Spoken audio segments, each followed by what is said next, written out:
ከወርክአውት በፊትና ከወርክአውት በኋላ መመገብ ያለብን ምግቦች ምን አይነት ናቸው? ሰላም ዩቲዩብ ሰርቲፋይድ ፐርሰናል ትሬነር ሚኪያስ እባላለሁ።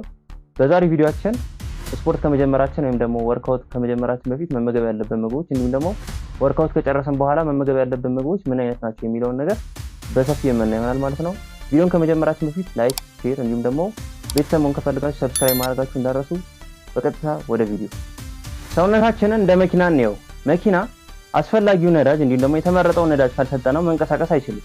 ሰውነታችንም ደግሞ የሚያስፈልገውንና የተመረጠውን ምግብ ካልሰጠነው መንቀሳቀስም ሆነ ምንም ነገር ማድረግ አንችልም።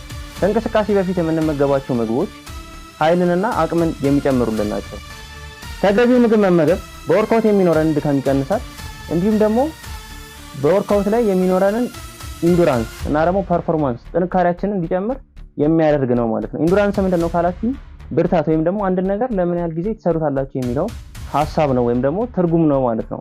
ከወርክአውት በኋላ የምንመገበው ምግብ ደግሞ ለመሰል ሪከቨሪ ወይም ደግሞ መሰላችሁ እረፍት እንዲኖረው እንዲያርፍ ያደርጋል። ከዛም በተጨማሪም ደግሞ መሰል ግሮዝ ወይም ደግሞ የጡንቻ እድገት እንዲኖራችሁ ከፍተኛ የሆነ አስተዋጽኦ አለው ማለት ነው።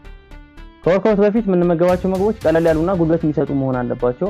ይህም ደግሞ የሚጠቅመን በወርክአውት ወይም ደግሞ እንቅስቃሴ በምናደርግበት ሰዓት የወርክአውት ፌዛችን ወይም ደግሞ የምንሰራበትን ሂደት ቀላልና ደግሞ ሳይከብደን እንድንሰራ ይረዳናል ማለት ነው። መመገብ ያለብን ምግቦች ደግሞ ኦትስ ወይም ደግሞ አጃ፣ ፍራፍሬ፣ የተቀቀለ እንቁላል፣ ሙዝ፣ ስኳር ድንችን መጠቀም እንችላለን ማለት ነው ፕሪ-ወርክአውት አድርገን።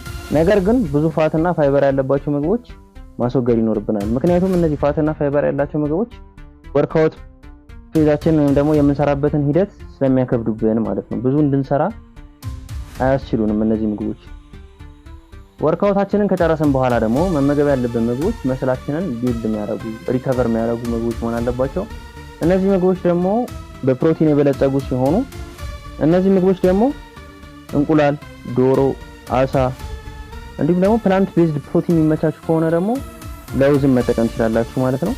እንደ ቲፕ የምነግራችሁ ነገር ቢኖር ወርክአውት ከመጀመራችሁ በፊት ከአንድ ሰዓት ወይም ደግሞ ከሁለት ሰዓት በፊት ቀድማችሁ ውሃ ጠጡ። ሌላው ደግሞ ኤክሰርሳይዝ ሰዓታችሁ 30 ደቂቃ በፊት ወይም ደግሞ 30 ደቂቃ ከተጠጋባችሁ ሙዝ ወይም ደግሞ ፕሮቲን ሼክ በመጠቀም መተካት ትችላላችሁ ማለት ነው። እውነተኛ ለውጥ ማየት ከፈለግን ትክክለኛውን መንገድ መከተል ይኖርብናል።